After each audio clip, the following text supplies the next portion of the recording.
Hello again, everyone, and welcome back to Reddit Aliens. I'm John, and as always, thank you so much for being here. A good topic? Let's do it.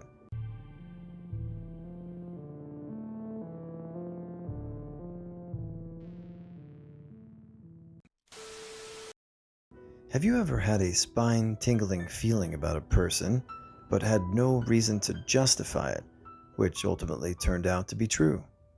Please remember to like, share, and subscribe.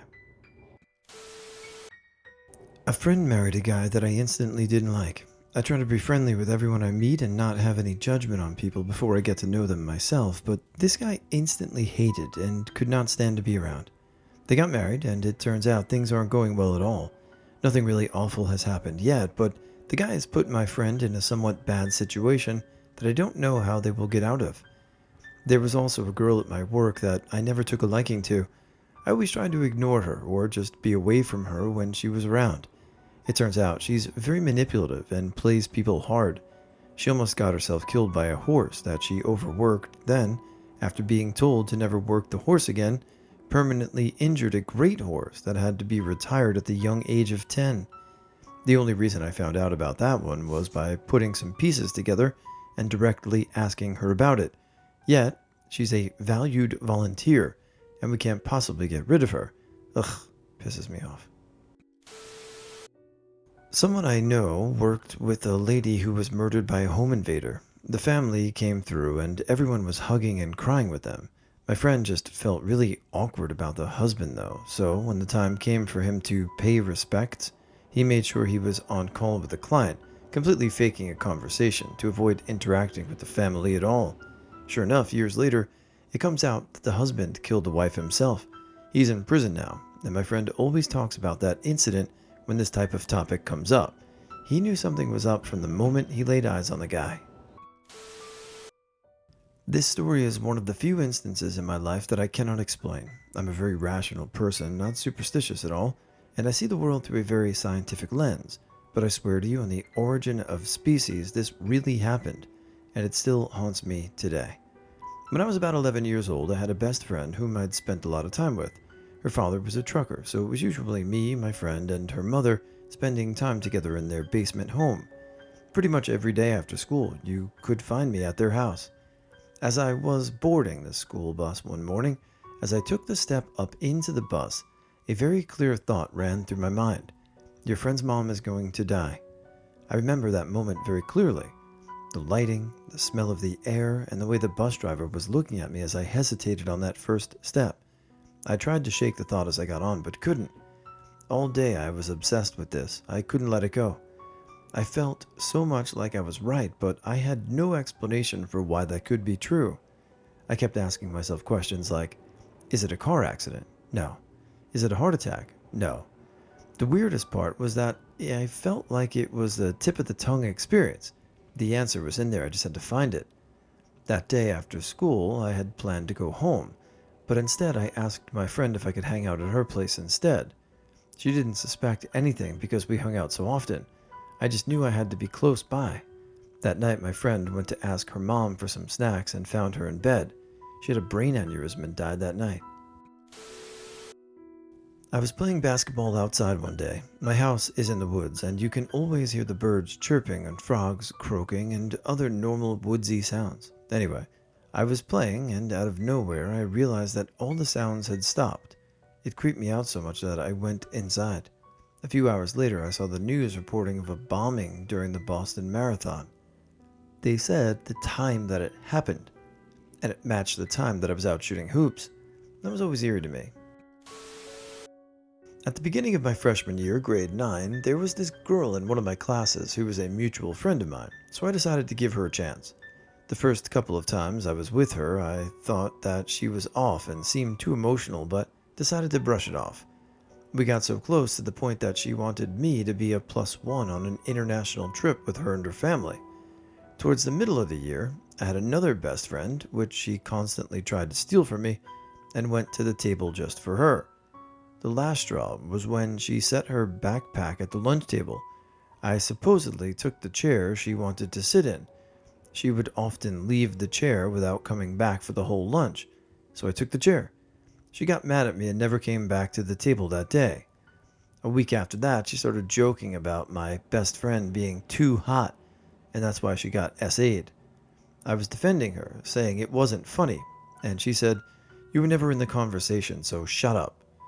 My best friend and a couple of other people at a table looked confused after that because I did nothing wrong, but she ended up hating me anyway. Did I mention that she would talk about her friends every day, but still hang out with them anyway? And this year, she complains about her boyfriend wanting to spend more time with her, but she doesn't like him anymore. Yeah, that might be a bit crazy. Well, based on what you shared, you tried, so there's not much else you could do. If you can't help yourself, then no one else can. So. When I was 13, a new kid came to my grade and I was assigned as her buddy. Straight away, something seemed off, but I brushed it off. The third day she was at my school, she got into a punch-up with another kid. People told me to stay away from her. I didn't. I gave her chance after chance after chance, and doing so was the worst decision of my life. She became toxic, very toxic, manipulative, and, dare I say it, abusive. I called her my best friend because I was in a rough spot and had no one else to fall back on. Everyone literally told me there was something about her that was off, but I was naive and stupid.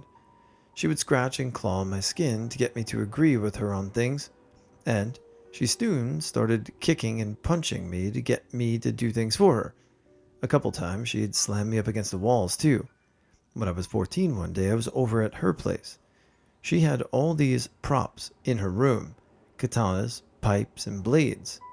I cannot remember what happened in the lead up to it, but she got mad at me for something, and the next thing I remember is that she had pinned me to the floor with a metal pole pressing into my neck so that I could barely breathe while she was threatening to kill me, and then there. She didn't. Her grandmother knocked on the door and asked something. I can't remember. She got up, grabbed me, and told me if I ever told anyone about it, she would make me wish I had been murdered there. She left the reflexes and left the school a little bit later, and all contact has been cut off. But now, years on, I still have an unconscious reaction and reflexes to anything that remind me of her and that incident. It took me 2 years to even say anything about that to anyone. When I was about 17, 5 or so years ago, my auntie started dating a new guy who she ended up pregnant with after a short time. This guy always seemed incredibly creepy whenever I saw him. She had some serious narcissistic vibes and was just all around a strange person. He had a son from a previous relationship and was a single dad.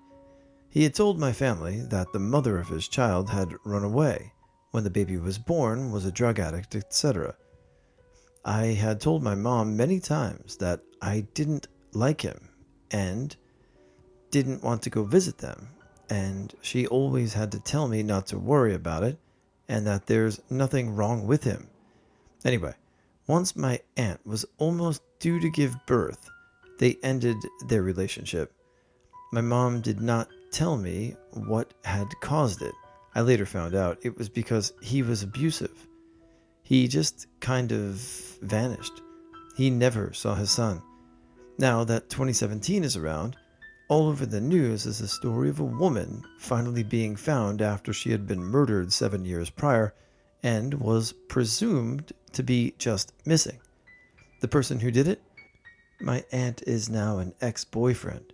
It was a complete shock to everyone in my family and small town that this had happened, especially after he had convinced everyone she ran away that he was this amazing father. He ended up only being charged with manslaughter, as he helped police with the details of the case, and is due to be out of prison in a year. Obligatory not me, but my sister. She worked at Wendy's for a few years through high school and then a little after. There was this older man that was always super nice that she worked with, but he never had a car, so he would get rides from various other crew members for a shift. I'm talking about a sweet older man who would share funny stories, etc. My sister quit working there for a while, a year or two ago. She ran into the coworker a little while after that had asked what she'd been up to. And she said, upon finding out he had passed, she said something wistful to her former coworker about how nice he always was or whatever. Her friend, you didn't hear? All incredulous. My sister, blank, surprised, hear what? Apparently, when he passed, he had been in storage unit until his name in another state. After he passed, the state seizure of the property or whatnot, since he had no living family left. They found a freezer in it, with a body cut up in the garbage bag in it. It was his first former wife that he would sometimes talk about and who disappeared, as he was sexually say years ago. This news was so shocking to the entire staff. My sister was wigged out because she had taken him home several times by herself and always thought it was such a sweet man. My cousin was going to join the Navy, and a Navy recruiter got with him to talk about what he should do, and he ended up being a lot of family events with my cousin. I don't know how to feel about him exactly. I thought something was off, but I didn't want to be rude and assume something bad. Not even a month later, I hear that he's been threatening my cousin's family over email, and he's been stalking them as well. I forgot what the threats were, but I know the consequences, and I know they weren't love letters. They called the police, and the guy's in a mental hospital getting the help he needs. He's living like a regular guy, mostly. You just never know with people. Gotta stay on guard.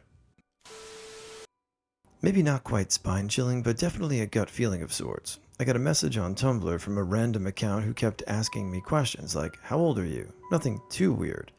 Then we started on Discord, and he kept getting upset whenever I wouldn't or couldn't be on a call, so I would help him learn English. He spoke it just fine, and it was just awkward timing. He asked me for a picture of me, and I just sent him a stock photo because I was starting to get uncomfortable. He's about 4 to 5 years older than me, if I remember. I finally drew the line when he suggested we get married in 4 years when he'll be an American for school or something like that. That was the way out for there. I had a call for shortness of breath and kind of felt something was fishy because the dispatcher had said something about a lady screaming and that 2 people were short of breath. It turns out that the husband caught his buddy effing his wife, and the husband stabbed them. The husband then felt bad, as you know, so he called us. Soon as we walk in the door, the dude bolts and gets in his car, leaving us with 2 stabbing victims and a whole bunch of questions. All in all, dude got caught, and I got ice cream from my boss for all the BS. Good day. Not me, but my parents. Back in 2001, when I wasn't even old enough or a year old yet, they were planning a getaway just to have some time to themselves and sightsee. But when they were planning it, my dad suggested a specific week at the beginning of September. My mom told me she suddenly felt iffy about the trip and suggested they go in late August instead of early September. She thought it was because she didn't want to miss my brother's birthday, but regardless, they have changed their planned 6 to August. Where were they going on their trip? New York City. What date would they have been there on? September 11th. Okay, for context, when I was a toddler, my dad broke my leg. He got off scot-free from anything later. When I was like 10 to 11, my mom invited him over to meet me. Well, I got that spine-tingling feeling, and when my mom left, he told me how I was a mistake and how he wished he used a condom. So I punched him in the face, and he pulled a knife on me. Mom came back and told her I was on the ground because I fell. I went to the bathroom, and while I was in there, he stole half my 360 games. I had like 100 of them.